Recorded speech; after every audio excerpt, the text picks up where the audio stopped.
wabarakatuh. Alhamdulillahirabbil alamin. Assalatu wassalamu ala asrofil anbiya wal mursalin wa ala alihi washabbihi ajmain, amma ba'd. Bapak-bapak, ibu-ibu yang saya hormati, marilah dengan tak henti-hentinya kita manjatkan puji dan syukur kehadirat Allah Subhanahu wa taala. Dengan limpahan rahmatnya jualah kita semua dapat berkumpul di sini.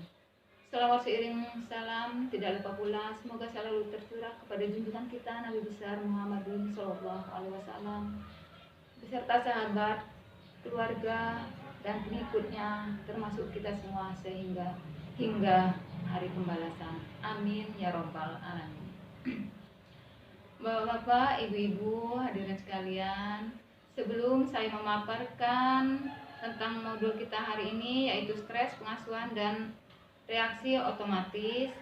Nah, baiklah bapak-bapak, ibu-ibu, sebelum kita memasuki materi, biar kita tidak tegang, marilah sama-sama kita melakukan yel-yel P2K2S. Ikuti yang ibu-ibu. P2K2S. Pengasuhan, penuh kesadaran, dan kasih sayang.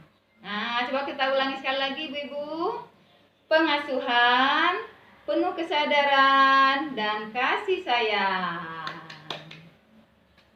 Nah, baiklah ibu-ibu, mari sekarang kita masuki materi kita hari ini yaitu stres, pengasuhan, dan reaksi otomatis. Tujuan kita memahami dari stres dalam pengasuhan dan reaksi otomatis ini adalah mengenali dan menyadari stres, pengasuhan, dan reaksi otomatis.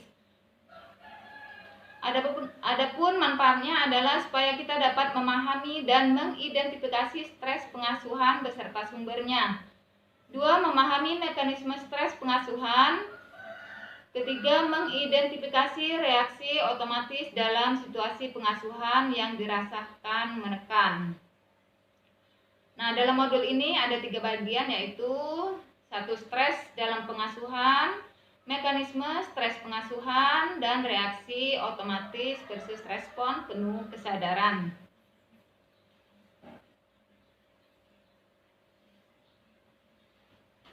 Nah, adapun yang dimaksud dengan stres itu adalah respon atau reaksi tubuh jiwa seseorang terhadap ancaman, peristiwa, atau perubahan yang nyata atau yang dibayangkan, ataupun respon terhadap faktor dalam diri atau luar diri yang melebihi kemampuan fisik dan psikis seseorang. Stres itu dapat dipicu dari kita, misalnya kita sedang kelelahan, pulang-pulang dari bekerja, melihat rumah berantakan, anak sedang berantakan mainan, otomatis kita langsung marah-marah melihat rumah yang berantakan.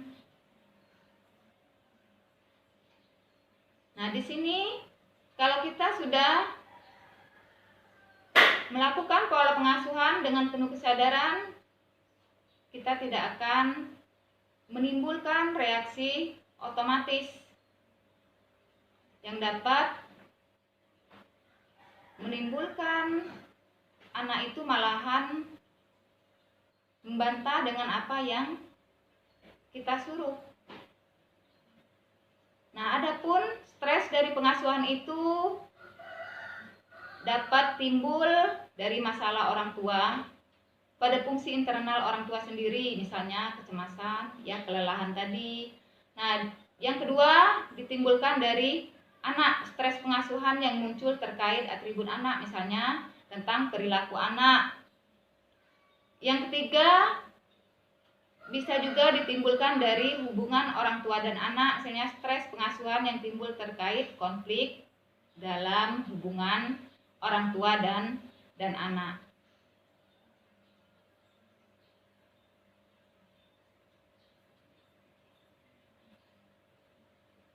Stres itu tidak akan timbul kalau kita menerapkan tadi pola pengasuhan P2K2S, yaitu dengan pengasuhan penuh kesadaran dan kasih sayang, sehingga tidak akan timbul reaksi otomatis yang negatif kepada anak. Misalnya Pas kita pulang kerja tadi, melihat rumah yang berantakan tadi, kita langsung marah-marah kepada anak tadi.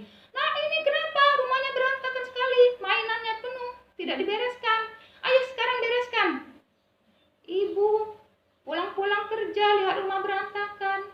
Nah, di situ kita timbul emosi yang tinggi. Nah, dengan emosi kita yang tinggi, itu pun dapat memicu emosi anak juga tinggi. Nah, marilah ibu-ibu kita sikapi perilaku anak tadi dengan pengasuhan penuh kesadaran dan kasih sayang. Kita pun tidak akan stres dalam menghadapi anak dan reaksi otomatis pun tidak akan timbul. Marilah kita lakukan dengan respon penuh kesadaran.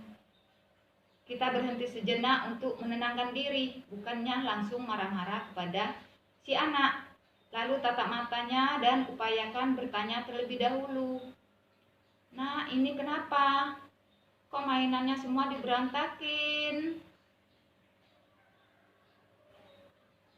Nanti kamu terjatuh loh, terkena mainannya, bisa kepleset.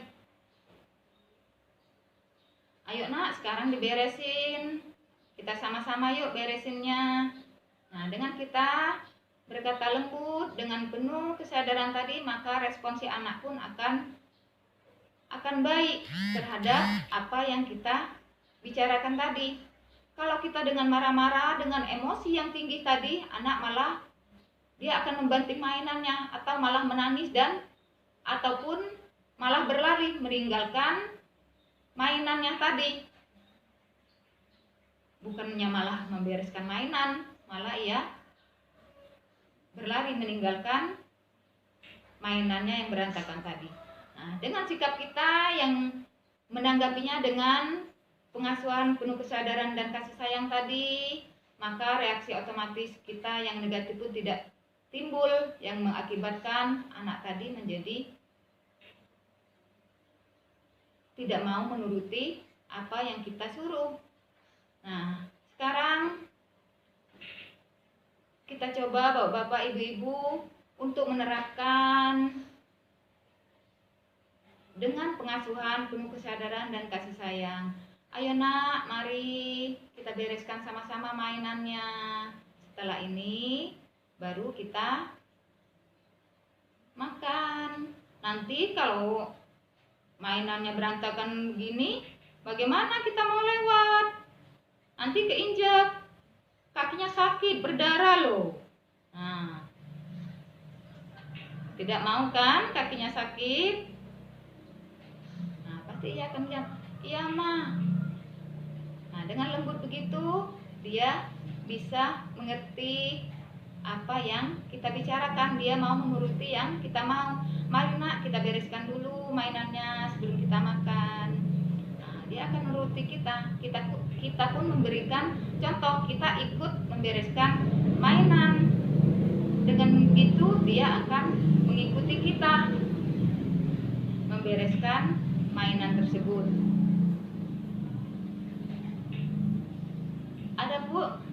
Ada ibu-ibu yang punya contoh pengalamannya di rumah yang pernah mengakibatkan rasa stres dengan kelakuan anak. Oh iya ibu, iya saya juga pernah. Anak saya itu mau mengambil minum. Nah, tanpa dia sengaja, ia menjatuhkan gelas, lalu pecah. Nah, si anak pun dia sudah merasa ketakutan, menangis. Nah, kalau kita tidak melakukan pengasuhan dan penuh kesadaran dan kasih sayang tadi, kita otomatis akan marah. Nah, minumnya itu hati-hati. Nah, ini pun tidak sinkron. Kita menyuruh hati-hati, tapi mata kita dengan melotot, dengan marah-marah, dengan penuh emosi. Nah, si anak malahan akan menangis, dia merasa takut, dan akhirnya nantinya dia tidak akan mau mengambil minum sendiri lagi. Nah, itu efeknya tidak bagus. Awalnya dia sudah mandiri, mau minum sendiri, ambil minuman sendiri, tapi dengan pengasuhan penuh kesadaran dan kasih sayang tadi, dia akan masih bisa mandiri. Kita dekati si anak tadi, lalu tatap matanya, upayakan bertanya terlebih dahulu.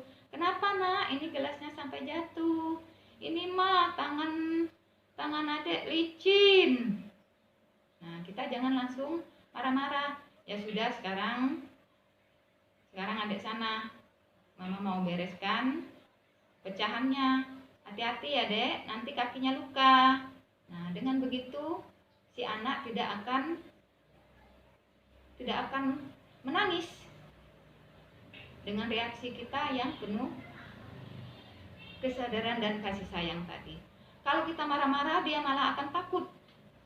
Ini gelasnya pecah, mama marah-marah, jadinya dia tidak mau lagi minum sendiri. Akhirnya kita orang tua sendiri yang malahan jadi kerepotan. Kalau mau minum, dia mau minta diambilin karena takut jatuh lagi, nanti kena marah lagi dalam pikiran dia kan. Nah, dengan pengasuhan penuh kesadaran dan kasih sayang tadi, dengan lembut kita menasehati, mengajak anak tadi, maka dia tidak akan takut, dia akan tetap melakukannya. Misalnya masih dengan minum sendiri tadi, dia tidak akan takut kena marah dengan memecahkan gelas tadi.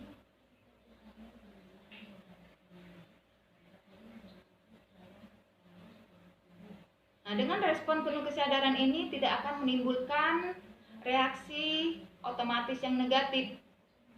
Kalau kita dengan emosi atau marah-marah, itu malah akan menimbulkan reaksi yang otomatis pada anak. Dengan kita marah-marah, dia malahan akan menangis, bahkan dia akan mengamuk. Nah, dengan mainan tadi malahan mainannya akan dilempar-lempar. Kalau dengan kita respon dengan penuh kesadaran tadi, si anak tidak akan mengamuk ataupun menangis, malahan dia akan menuruti apa yang kita suruh. Kita pun harus mengajak anak supaya anak itu mau menurut apa yang kita suruh. Kita memberikan contoh atau teladan kepada si anak.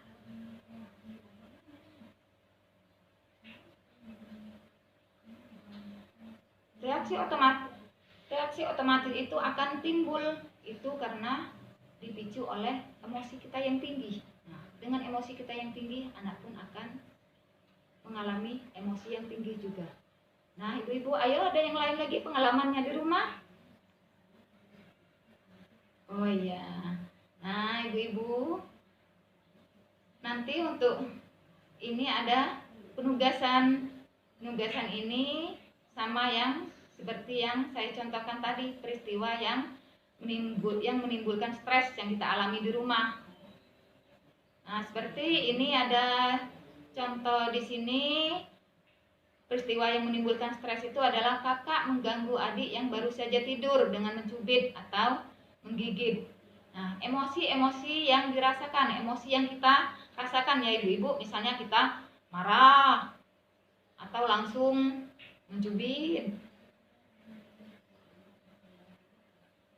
Lanjut, pikiran-pikiran yang muncul. Nah, pikiran apa yang timbul di pikiran kita setelah melihat kejadian si anak tadi yang membangunkan adik yang sedang tidur tadi, padahal kita lagi banyak kerjaan. Nah, itu juga menimbulkan stres kepada orang tua.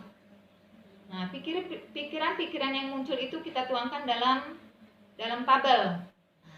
Misalnya keinginan mencubit anak balik. Nah, dia itu merasa terganggu. Nah, karena kita sedang mengerjakan pekerjaan lain. Sedangkan gejala-gejala fisik yang dirasakan, misalnya pusing kita ataupun dada kita berdebar-debar setelah marah kepada si anak. Lalu reaksi-reaksi otomatis yang ditampilkan.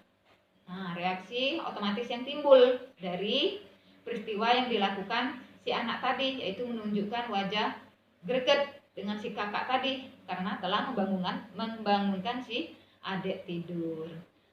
Nah, kemudian kolom selanjutnya yaitu dampak internal. Nah, dampak internal pada diri kita. Kita tadi merasa puas. Nah, misalnya dengan mencubit tadi kita merasa menyesal. Nah, yaitu dampak eksternalnya di situ, atau kita kalau sudah merasa puas tadi atau senyum-senyum, dan atau dampak eksternalnya kita diam. Nah, nanti peristiwa yang menimbulkan stres yang ibu alami di rumah itu bisa ibu tuangkan di dalam penugasan ini. Nah, dalam kolom-kolom ini.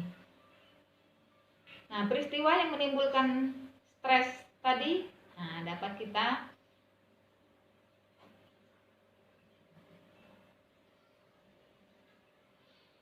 kita respon dengan respon penuh kesadaran.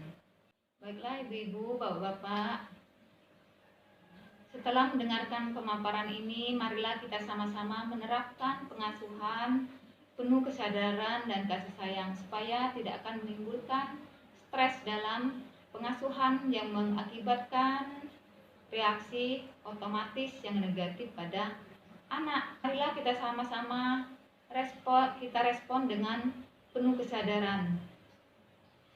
Jadi anak-anak itu bisa menuruti apa yang kita mau. Seperti tadi kita merespon penuh kesadaran tadi, misalnya kita duduk sejajar dengan anak, lalu berhenti sejenak untuk menenangkan diri supaya tadi kita tidak langsung marah-marah kepada anak. Kita tatap matanya dan upayakan kita bertanya terlebih dahulu sebelum menghakimi anak, seolah-olah kita itu ada di situasi tersebut, padahal kita belum mendengarkan cerita dari si anak. Nah, maka timbullah reaksi otomatis yang negatif pada anak dengan tindakan kita yang langsung menghakimi ataupun menyalahkan anak. Nah, kalau kita menyikapinya dengan respon penuh kesadaran dan kasih sayang, maka anak itu bisa menuruti apa yang kita mau. Nah, stres dalam pengasuhan itu